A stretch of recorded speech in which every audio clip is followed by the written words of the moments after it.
नहीं, लेकिन आपको नहीं लगता ऐसे में भारतीय जनता पार्टी कमजोर होगी? आप जाएंगे तो, क्योंकि यादव समाज के ललिता यादव पर भारतीय जनता पार्टी ने भरोसा जताया है और यादव चेहरा आप भी हैं, आप समाजवादी पार्टी के बैनर तले जाएंगे जनता के बीच, तो आपको नहीं लगता भारतीय जनता पार्टी कमजोर होगी?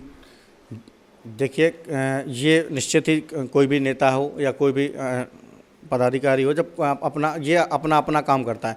मान लीजिए ललिता यादव जी समाजवादी पार्टी से लड़ा और मैं भाजपा से लड़ता, तो क्या उतने वो ये आप मान लीजिए किसी को वोटों से मतलब वैल्यू आदमी की नहीं होती, पार्टी की वैल्यू होती है। और पार्टी यदि हमारा सम्मान करते तो हम पार्टी के साथ लड़ेंगे, और यदि हम समाजवादी पार्टी के साथ हैं तो ऐसा तो है नहीं हम नहीं लड़ेंगे तो कोई नहीं लड़ेगा, कोई तो लड़ेगा ना। तो ये बिल्कुल नहीं है। और आज देखो, यादव समाज किसी ना प्रीतम यादव की बंधी हुई है ना ललिता यादव जी से बंधी हुई है। देखिए, विचारधारा से जुड़ी हुई है। अब वो जब वो चाहती है कि मैंने आपको मौका दिया, आपने हमारे लिए कुछ नहीं किया, तो हम निश्चित ही अब उनके साथ नहीं हैं।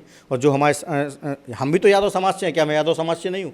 या जनता हमें वोट नहीं करेगी, यादव समाज हमें वोट नहीं करेगा, या अन्य समाज हमें वोट नहीं करेगा? हम जातिगत नेता नहीं हैं, हम तो एक क्षेत्रीय लड़ाई के साथ अपने विचारधाराओं के साथ लड़ेंगे और एक बार फिर जनता के बीच में अपने आशीर्वाद देने के लिए जनता हमें तैयार है। और हम एक बार दमखम से समाजवादी पार्टी की टिकट से चुनाव लड़ेंगे। तो आपने भैया इन और दलों से क्यों नहीं? भारतीय जनता पार्टी में आप लंबे काम कर रहे हैं, युवा चेहरा है, आप भी भारतीय जनता पार्टी से टिकट मांगते, भैया ललिता यादव को दे दी तो भैया प्रीतम यादव को भी एक बार मौका दो।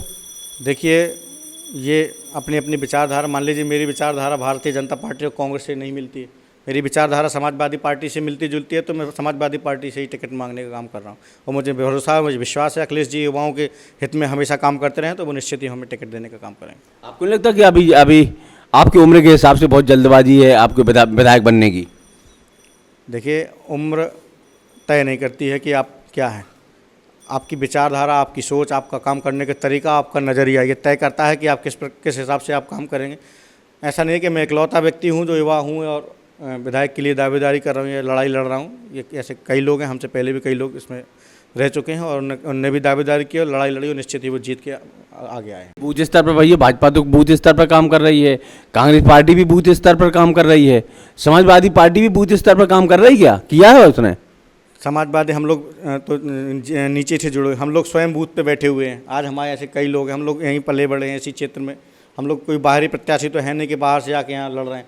हम लोग आपको बूथ पे बनाने का काम कर रहे हैं। हम लोगों के पहले से रिलेशन है, हर ऐसा कोई गांव नहीं है जहां हमारे लोग नहीं, हमारे जान पहचान के लोग नहीं कि वो हमें जानते नहीं।